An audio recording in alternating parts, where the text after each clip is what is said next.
Chapter 3. Actually, do you want me to do like a review what went on in the last chapter? Okay, sure. So, in the last chapter, nothing happened. Edward left because he was like, Bella smells so good, I'm gonna kill her. And then he's like, I don't want to destroy my dad. So he left because he didn't want to kill Bella. And then he came back, and because he missed Bella and his family, but he missed Bella. And he was like, hey girl, and they started talking. And that's basically it. A lot of pages just to say that. Okay. Chapter 3. Risk. Truly, I was not thirsty, but I decided to hunt again that night. A small ounce of prevention, inadequate though I knew it to be. Sorry. Carlisle came with me. We hadn't been alone together since I'd returned from Denali. As we ran through the Black Forest, I heard him thinking about that hasty goodbye last week. And in his memory, I saw the way my features had been twisted in fierce despair. I felt again his surprise and sudden worry.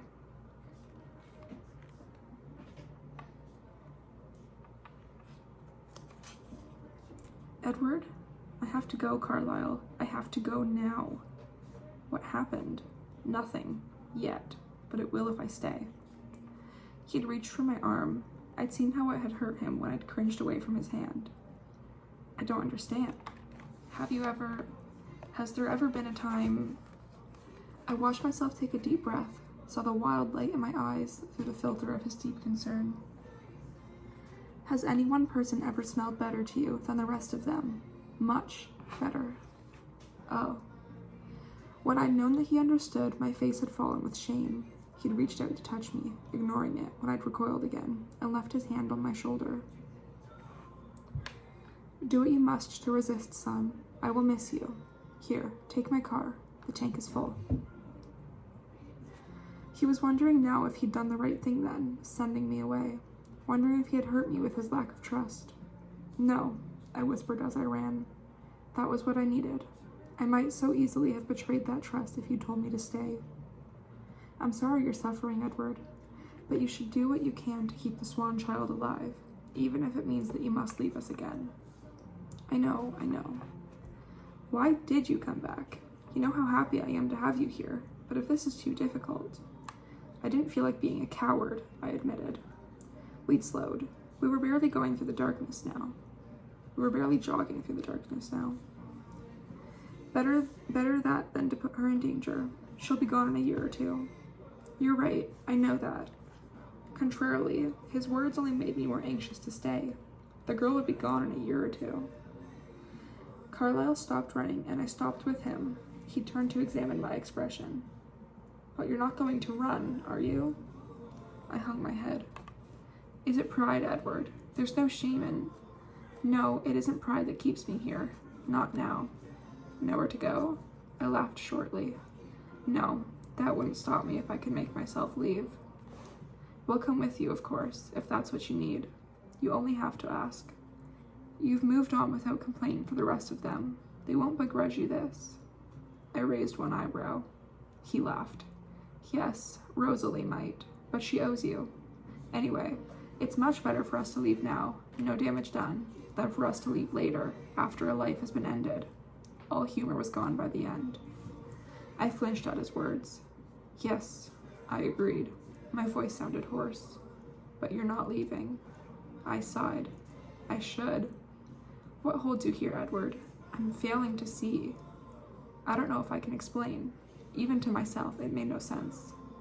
He measured my expression for a long time. No, I do not see, but I will respect your privacy, if you prefer. Thank you. It's generous of you, seeing as how I give privacy to no one, with one exception. And what was doing what I could to deprive her of that? And I was, holy fuck, I'm sorry.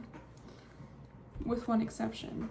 And I was doing what I could to deprive her of that, wasn't I? We all have our quirks. He laughed again. Shall we? He just caught the scent of a small herd of deer. It was hard to rally much enthusiasm for what was, even under the best of circumstances, a less than mouth-watering aroma. Right now, With the memory of the girl's blood fresh in my mind, the smell actually turned my stomach. I sighed. Let's. I agreed, though I knew that forcing more blood down my throat would help so little. We both shifted into a hunting crouch that let the unappealing scent pull us silently forward. It was colder when we returned home.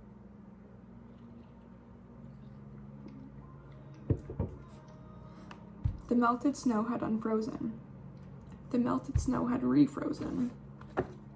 It was as if a thin sheet of glass covered everything, with each pine needle, each fern frond, each blade of grass was iced over. While Carlisle went to dress for his early shift at the hospital, I stayed by the river, waiting for the sun to rise. I felt almost swollen from the amount of blood I'd consumed, but I knew the lack of actual thirst would mean little when I sat beside the girl again. Cool and motionless as the stone I sat on, I stared at the dark water running beside the icy bank, stared right through it. Carlisle was right. I should leave Forks. They could spread some story to explain my absence. Boarding school in Europe, visiting distant relatives, teenage runaway. The story didn't matter. No one would question it too intensely.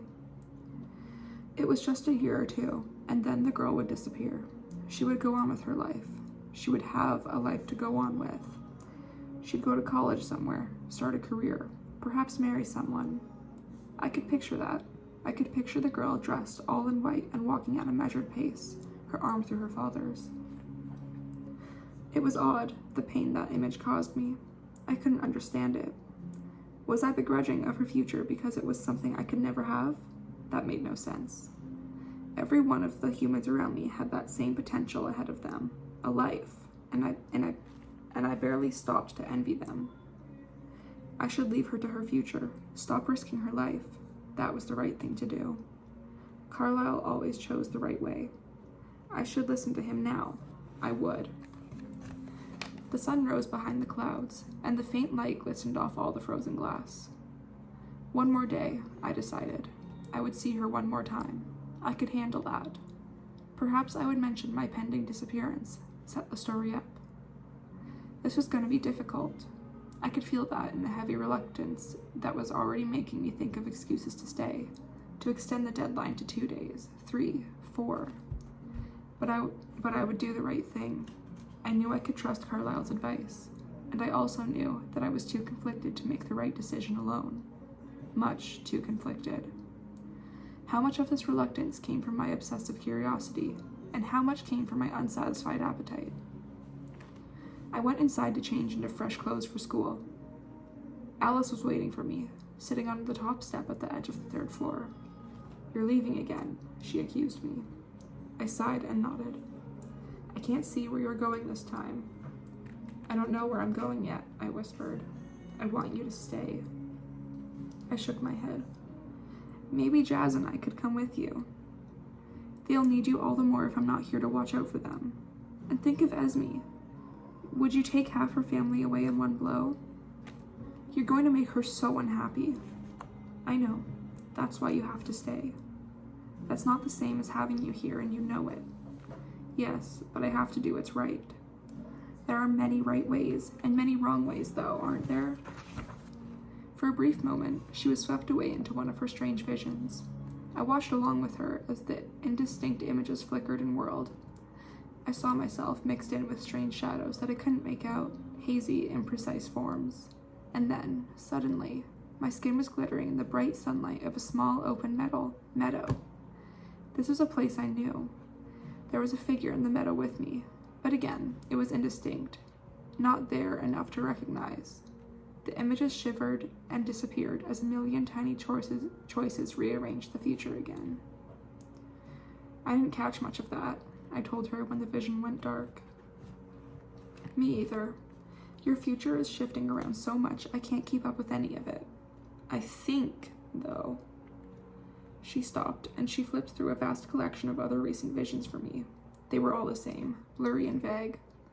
"I think something is changing," she said out loud. "Your life seems to be at a crossroads."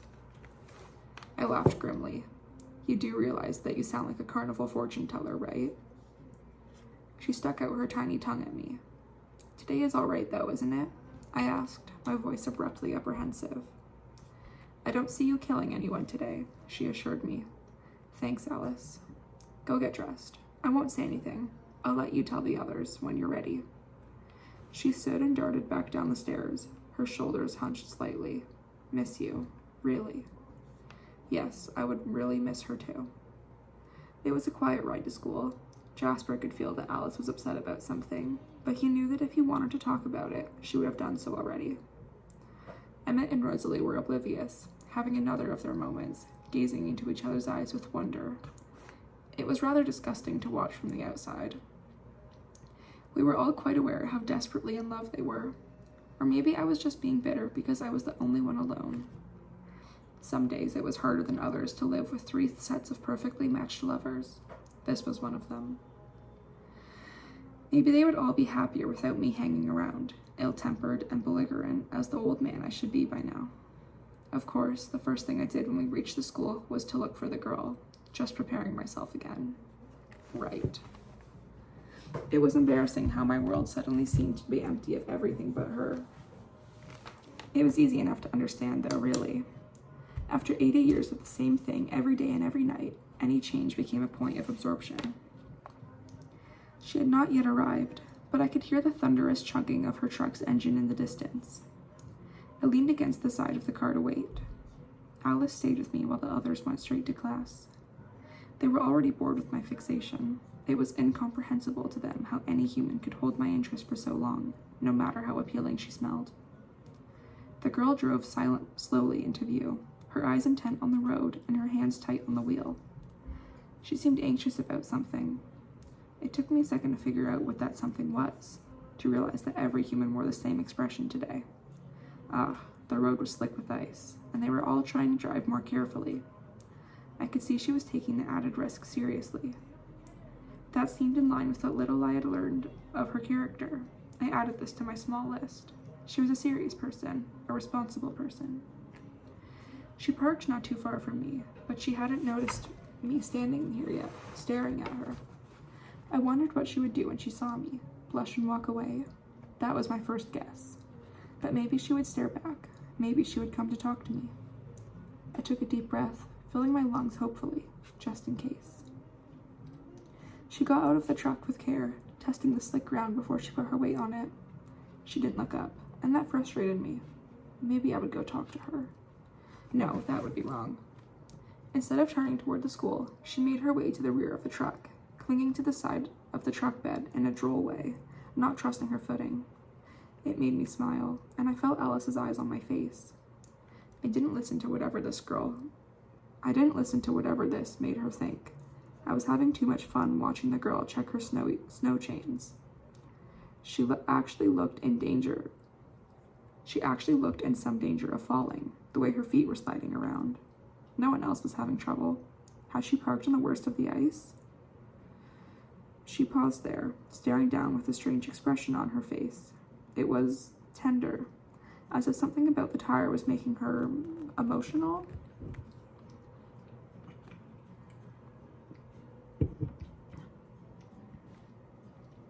Again, the curiosity ached like a thirst. It was as if I had to know what she was thinking, as if nothing else mattered. I would go talk to her. She looked like she could use a hand anyway, at least until she was off the slick pavement. Of course, I couldn't offer her that, could I? I hesitated, torn. As averse as she seemed to be to snow, she would hardly welcome the touch of my cold white hand. I should have worn gloves. "No!" Alice gasped aloud. Instantly I scanned her thoughts, guessing at first that I had made a poor choice and she saw me doing something inexcusable, but it had nothing to do with me at all. Tyler Crowley had chosen to take the turn into the parking lot at an injudicious speed. This choice would send him skidding across a patch of ice. The vision came just half a second before the reality. Tyler's van rounded the corner as I was still watching what had pulled the horrified gasp from Alice's lips. No, this vision had nothing to do with me, and yet it had everything to do with me, because Tyler's van, the tires right now hitting the ice at the worst possible angle, was going to spin across the lot and crush the girl who had become the uninvited focal point of my world. Even without Alice's foresight, it would have been simple enough to read the trajectory of the vehicle flying out of Tyler's control.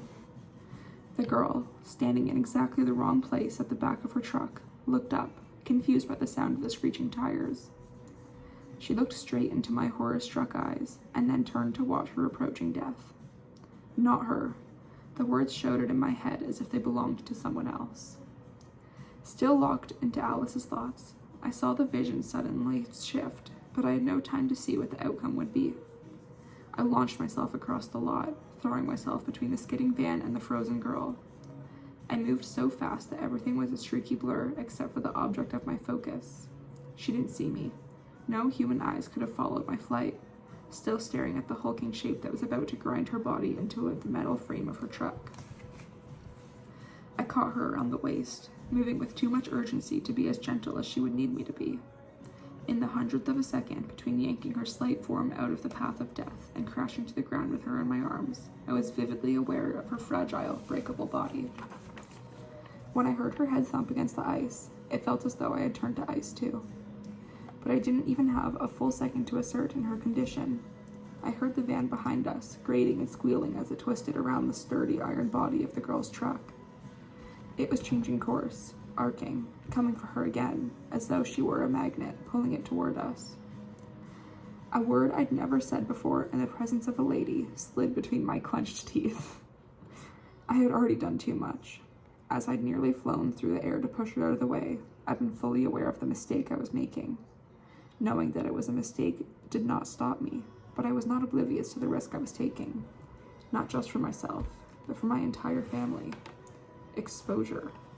And this certainly wouldn't help, but there was no way I was going to allow the van to succeed in its second attempt to take her life.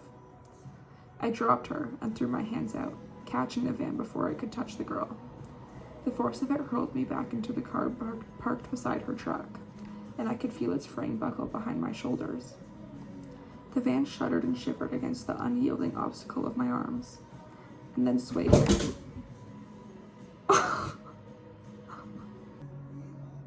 Are you okay?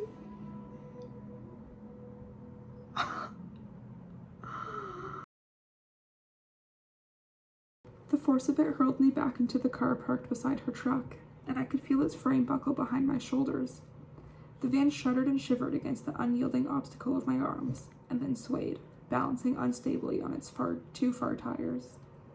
If I moved my hands, the back tire of the van was going to fall onto her legs. Oh, for the love of all that was holy, would the catastrophes never end? Was there anything else that could go wrong? I could hardly sit here, holding the van up, and wait for rescue. Nor could I throw the van away. There was the driver to consider, his thoughts incoherent with panic. With an internal groan, I shoved the van so that it rocked away from us for an instant.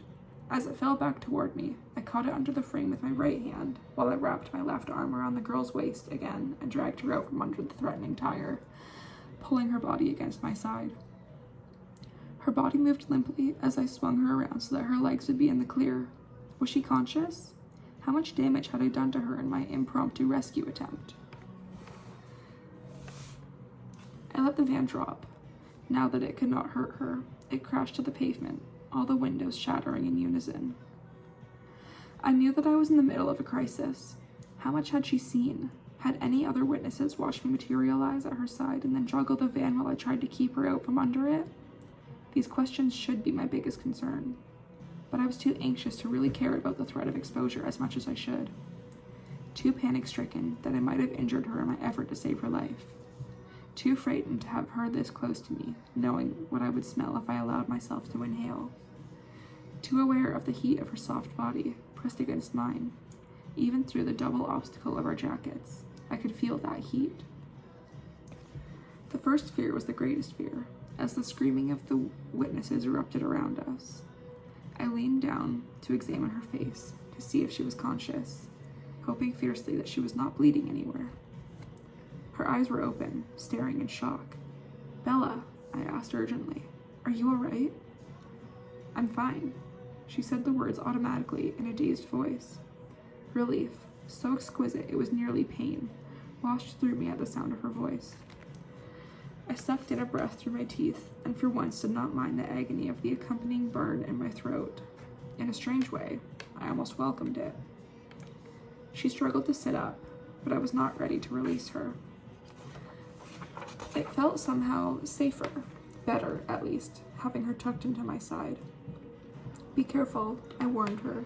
I think you hit your head pretty hard. There had been no smell of fresh blood, a great mercy that, but this did not rule out internal damage. I was abruptly anxious to get her to Carlisle and a full completion and a full complement of radiology equipment. Ow, she said, her tone comically shocked as she realized I was right about her head. That's what I thought. Relief made it funny to me, made me almost giddy. How in the... Her voice trailed off, and her eyelids fluttered. How did you get over here so fast? The relief turned sour. The humor vanished. She had noticed too much. Now that it appeared the girl was in decent shape, the anxiety for my family became severe. I was standing right next to you, Bella. I knew from experience that if I was very confident as I lied, it made any questioner less sure of the truth. She struggled to move again, and this time I allowed it.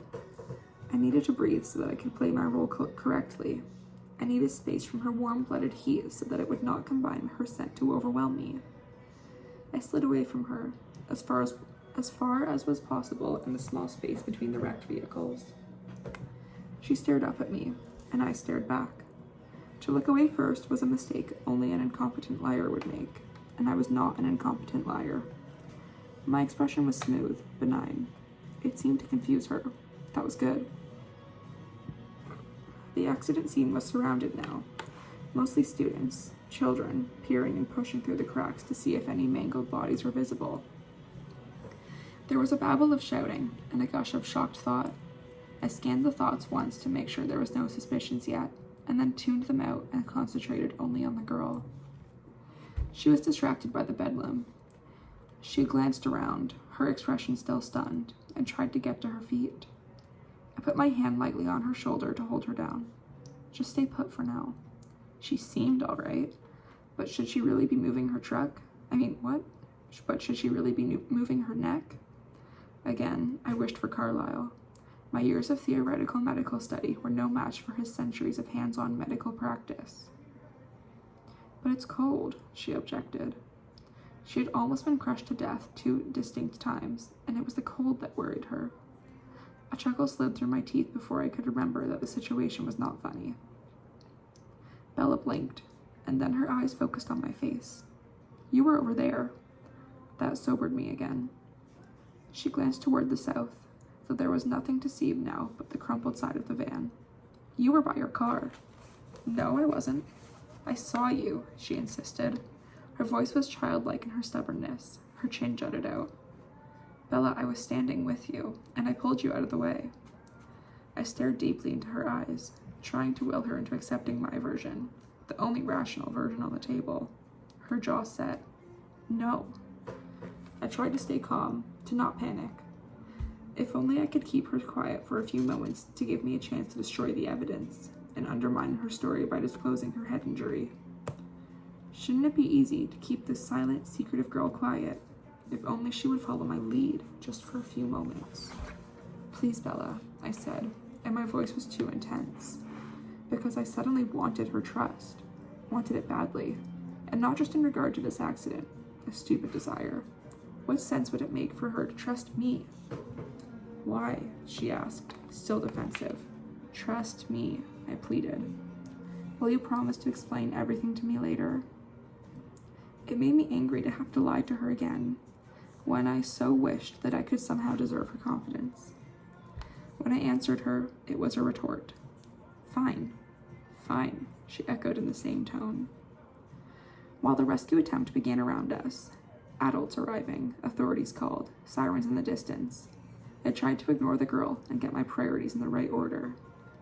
I searched through every mind in the lot, the witnesses and the latecomers both, but I could find nothing dangerous. Many were surprised to see me here beside Bella, but all assumed, as there was no other possible conclusion, that they had just not noticed me standing by the girl before the accident. She was the only one who didn't accept the easy explanation. but she would be considered the least reliable witness. She had been frightened, traumatized, not to mention sustaining a blow to her head, possibly in shock. It would be acceptable for her story to be confused, wouldn't it? No one would give it much credence above so many other spectators. I winced when I caught the thoughts of Rosalie, Jasper, and Emmett just arriving on the scene. There would be hell to pay for this tonight. I wanted to iron out the indentation my shoulders had made in the tan car, but the girl was too close. I'd have to wait until she was distracted. It was frustrating to wait, so many eyes on me, as the humans struggled with the van, trying to pull it away from us. I might have helped them, just to speed the process, but I was already in enough trouble, and the girl had sharp eyes. Finally, they were able to shift it far enough away for the EMTs to get us with their stretchers. A familiar, grizzled face appraised me. "Hey, Edward," Brett Warner said. He was also a registered nurse, and I knew him well from the hospital. It was a stroke of luck, the only luck today, that he was the first through to us. In his thoughts, he was noting that I looked alert and calm. "You okay, kid?" "Perfect, Brett. Nothing touched me. But I'm afraid Bella here might have a concussion. She really hit her head when I yanked her out of the way." Brett turned his attention to the girl, who shot me a fierce look of betrayal. Oh, that was right. She was quite the martyr. She'd prefer to suffer in silence. She did not contradict my story immediately, though, and this made me feel easier. The next EMT tried to insist that I allow myself to be treated, but it wasn't too difficult to dissuade him. I promised I would have my father examine me, and he let it go. With most humans, speaking with cool assurance was all that was needed. Most humans, just not the girl, of course. Did she fit into any of the normal patterns? As they put a neck brace on her, and her face flushed scarlet with embarrassment, I'd used the moment of distraction to quietly rearrange the shape of the dent in the tan car with the back of my foot. Only my siblings noticed what I was doing, and I heard Emmett's mental promise to catch anything I missed. Grateful for his help, and more grateful that Emmett, at least, had already forgiven my dangerous choice. I was more relaxed as I climbed into the front seat of the ambulance next to Brett. The chief of police arrived before they had gotten Bella into the back of the ambulance. Though Bella's father's thoughts were past words, the panic and concern emanating from the man's mind drowned out just about every other thought in the vicinity. Wordless anxiety and guilt, a great swell of them, washed out of him as he saw his only daughter on the gurney. When Alice had warned me that killing Charlie Swan's daughter would kill him too, she had not been exaggerating. My head bowed with guilt as I listened to his panicked voice. "Bella," he shouted. "I'm completely fine, Dad," she sighed. "There's nothing wrong with me." Her assurance barely soothed his dread. He turned at once to the closest EMT and demanded more information. It wasn't until I heard him speaking, forming perfectly coherent sentences despite his panic, that I realized that his anxiety and concern were not wordless. I just could not hear the exact words. Charlie Swan was not as silent as his daughter, but I could see where she got it from. Interesting. I'd never spent much time around the town's police chief. I've always taken him for a man of slow thought. Now I realized that I was the one who was slow. His thoughts were partially concealed, not absent.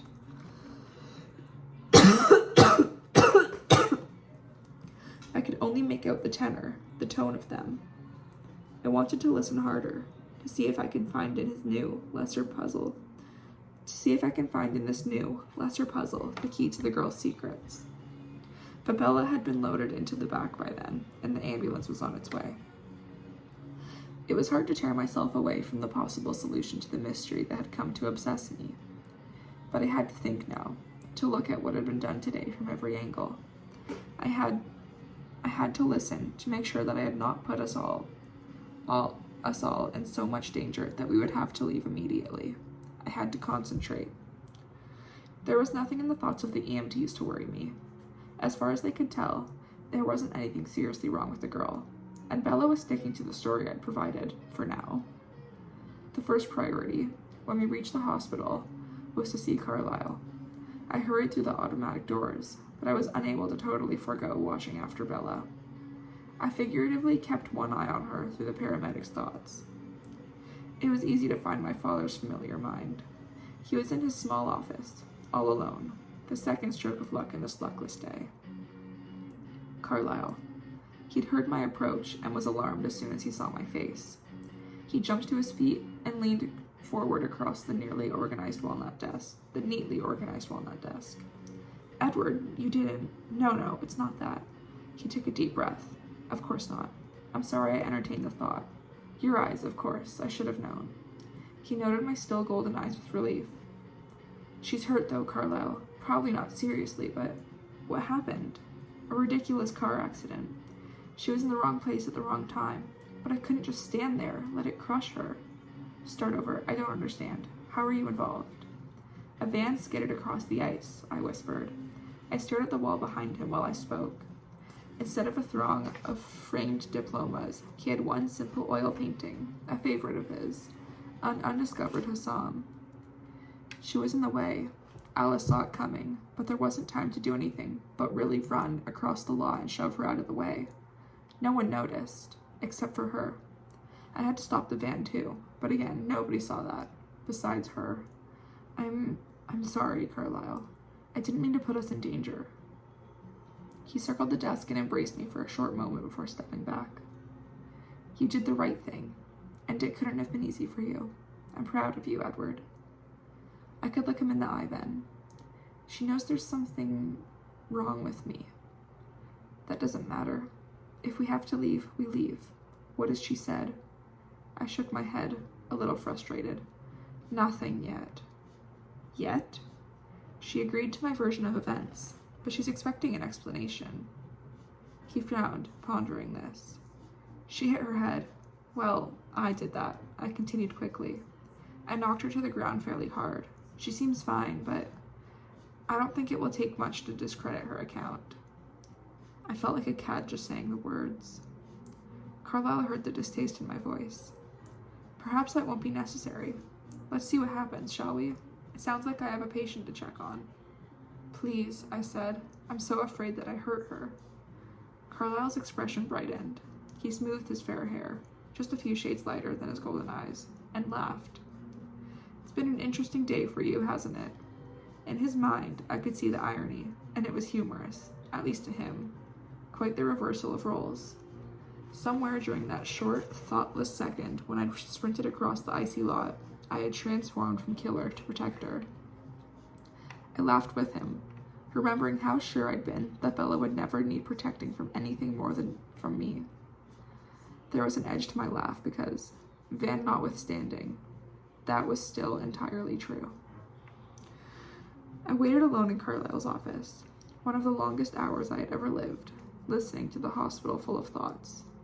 Tyler Crowley, the van's driver, looked to be hurt worse than Bella, and the attention shifted to him while she waited her turn to be x-rayed. Carlisle kept in the background, trusting the PA's diagnosis that the girl was only slightly injured. This made me anxious, but I knew he was right. One glance at his face, and she would be immediately reminded of me, of the fact that there was something not right about my family, and that might set her talking. She certainly had a willing enough partner to converse with. Tyler, consumed with guilt over the fact that he had almost killed her, couldn't seem to shut up about it. I could see her expression through his eyes, and it was clear that she wished he would stop. How did he not see that? There was a tense moment for me when Tyler asked her how she'd gotten out of the way. I waited, frozen, as she hesitated. He heard her say. Then she paused for so long that Tyler wondered if his question had confused her. Finally, she went on. Edward pulled me out of the way. I exhaled, and then my breathing accelerated. I'd never heard her speak my name before. I liked the way it sounded, even just hearing it through Tyler's thoughts. I wanted to hear it for myself. Edward Cullen, she said, when Tyler didn't realize whom she meant. I found myself at the door, my hand on the knob. The desire to see her was growing stronger. I had to remind myself of the need for caution. He was standing next to me. Cullen? Huh, that's weird. I didn't see him. I could have sworn. Wow, it was all so fast, I guess. Is he okay? I think so. He's here somewhere, but they didn't make him use a stretcher. I saw the thoughtful look on her face, the suspicious tightening of her eyes, but these little changes in her expression were lost on Tyler. She's pretty, he was thinking, almost in surprise. Even all messed up. Not my usual type. Still, I should take her out. Make up for today. I was out in the hall then, halfway to the emergency room, without thinking for 1 second what I was doing. Luckily, the nurse entered the room before I could. It was Bella's turn for x-rays. I leaned against the wall in a dark nook, just around the corner, and tried to get a grip on myself while she was wheeled away. It didn't matter that Tyler thought she was pretty. Anyone would notice that. There was no reason for me to feel... How did I feel? Annoyed? Or was angry closer to the truth? That made no sense at all. I stayed where I was for as long as I could, but impatience got the best of me, and I took a roundabout way to the radiology room. She'd already been moved back to the ER, but I was able to peek at her x-rays while the nurse's attention was elsewhere. I felt calmer when I had. Her head was fine. I hadn't hurt her, not really. Carlisle caught me there. You look better, he commented. I just looked straight ahead. We weren't alone. The hall's full of orderlies and visitors. Ah, yes. He stuck her x-rays to the light board, but I didn't need a second look. I see. She's absolutely fine. Well done, Edward. The sound of my father's approval created a mixed reaction in me. I would have been pleased, except that I knew he would not approve of what I was going to do now. At least, he would not approve if he knew my real motivations. I think I'm going to go talk to her, before she sees you, I murmured under my breath. Act natural, like nothing happened, smooth it over. All acceptable reasons. Carlisle nodded absently, still looking over the x-rays. Good idea. I looked to see what had his interest. Look at all the healed contusions. How many times did her mother drop her? Carlisle laughed to himself at the joke. I'm beginning to think that the girl just has really bad luck, always in the wrong place at the wrong time. Forks is certainly the wrong place for her with you here. I flinched. Go ahead, smooth things over. I'll join you momentarily. I walked away quickly, feeling guilty. Perhaps I was too good a liar if I could fool Carlisle. When I got to the ER, Tyler was mumbling under his breath, still apologizing. The girl was trying to escape his remorse by pretending to sleep. Her eyes were closed, but her breathing was not even, and now and then her fingers would twitch impatiently. I stared at her face for a long moment. This was the last time I would see her. The fact triggered an acute aching in my chest. Was it because I hated to leave any puzzle unsolved? That did not seem enough of an explanation. Finally, I took a deep breath and moved into view. When Tyler saw me, he started to speak, but I put one finger to my lips. Is she sleeping? I murmured. Bella's eyes snapped open and focused on my face. They widened momentarily, and then narrowed in anger or suspicion. I remembered that I had a role to play, so I smiled at her as if nothing unusual had happened this morning, besides a blow to her head and a bit of imagination run wild. Hey, Edward, Tyler said. I'm really sorry. I raised one hand to halt his apology. No blood, no foul, I said wryly. Without thinking, I smiled too widely at my private joke. Tyler shivered and looked away. It was amazingly easy to ignore Tyler, lying no more than 4 feet from me, his deeper wounds still oozing blood. I'd never understood how Carlisle was able to do that, ignore the blood in his patients in order to treat them. Wouldn't the constant temptation be so distracting, so dangerous? But now, I could see how, if you were focusing on something else hard enough, the temptation would be nothing at all. Even fresh and exposed, Tyler's blood had nothing on Bella's. I kept my distance from her, seating myself at the foot of Tyler's mattress. So, what's the verdict? I asked her. Her lower lip pushed out a little. There's nothing wrong with me at all, but they won't let me go. How come you weren't strapped to a gurney like the rest of us?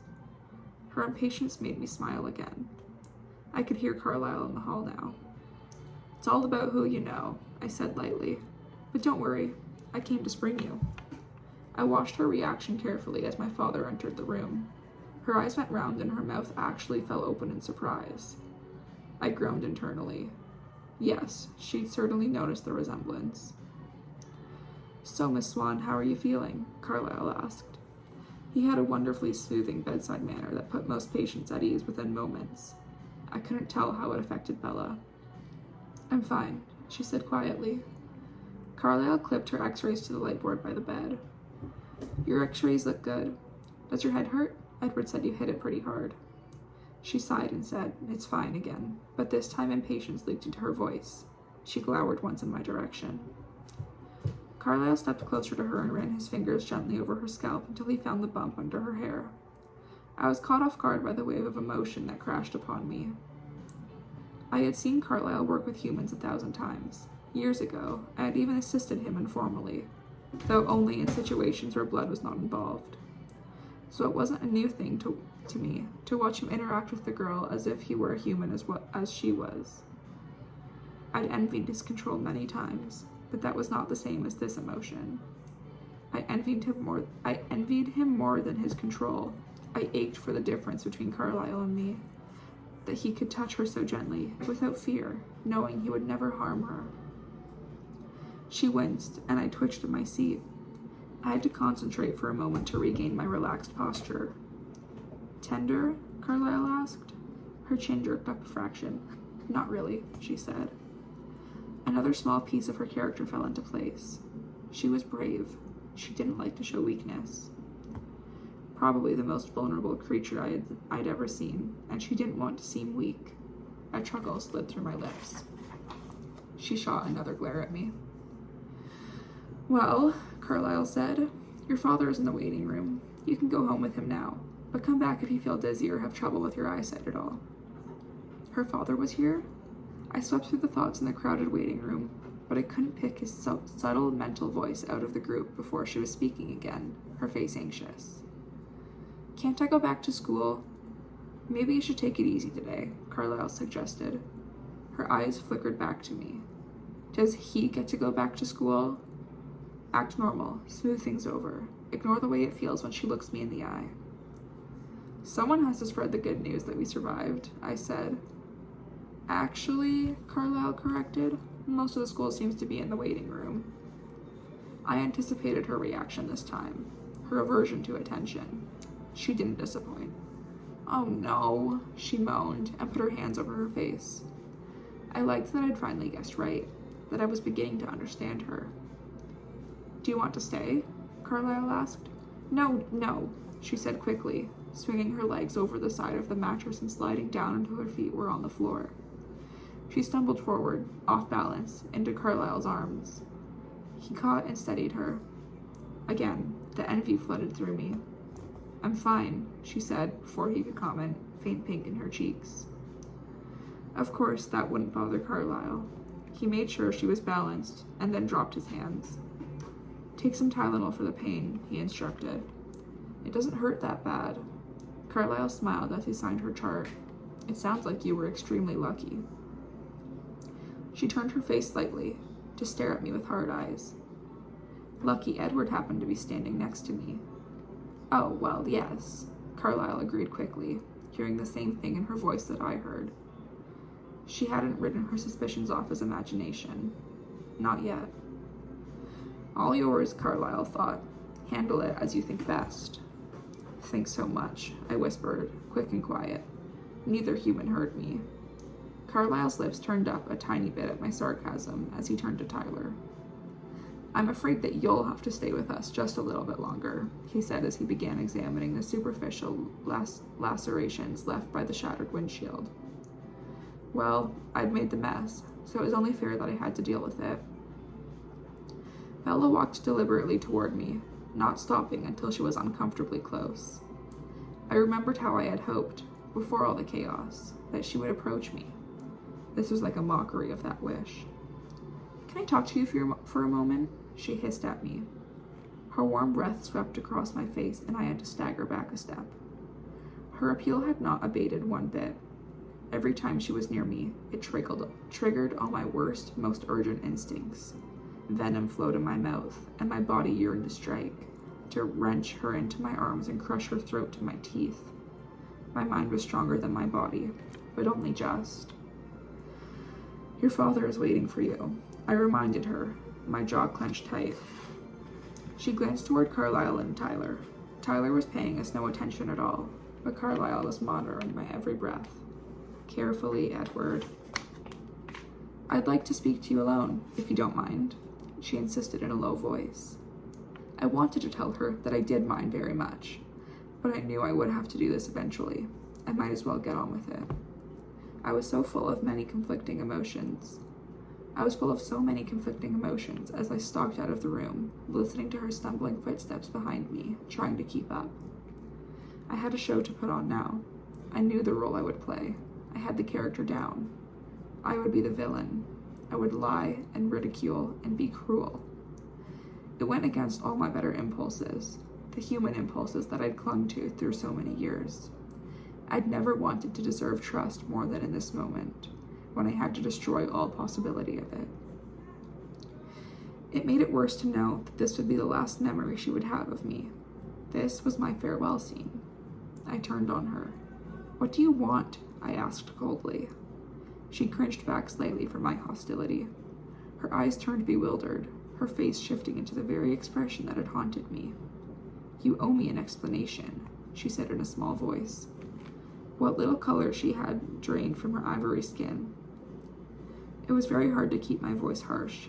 "I saved your life. I don't owe you anything." She flinched. It stung like acid to watch my words hurt her. "You promised," she whispered. "Bella, you hit your head. You don't know what you're talking about." Her chin came up then. "There's nothing wrong with my head." She was angry now, and that made it easier for me. I met her glare, arranging my face so it was colder, harder. "What do you want from me, Bella?" "I want to know the truth. I want to know why I'm lying for you." What she wanted was only fair. It frustrated me to have to deny her. "What do you think happened?" I nearly growled. Her words poured out in a torrent. "All I know is that you weren't anywhere near me. Tyler didn't see you either, so don't tell me I hit my head too hard. That van was going to crush us both, and it didn't. And your hands left dents in the side of it. And then you left a dent in the other car. And you're not hurt at all. And the van should have smashed my legs, but you were holding it up." Suddenly, she clenched her teeth together, and her eyes were glistening with unshed tears. I stared at her, my expression thoroughly derisive. Though what I really felt was awe. She had seen everything.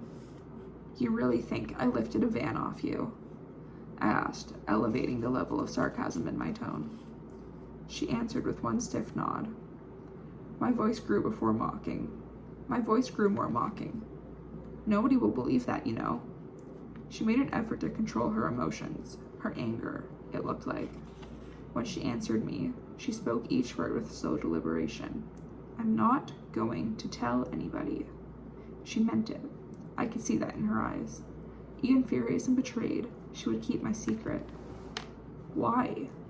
The shock of it ruined my carefully designed expression for half a second, and then I pulled myself together.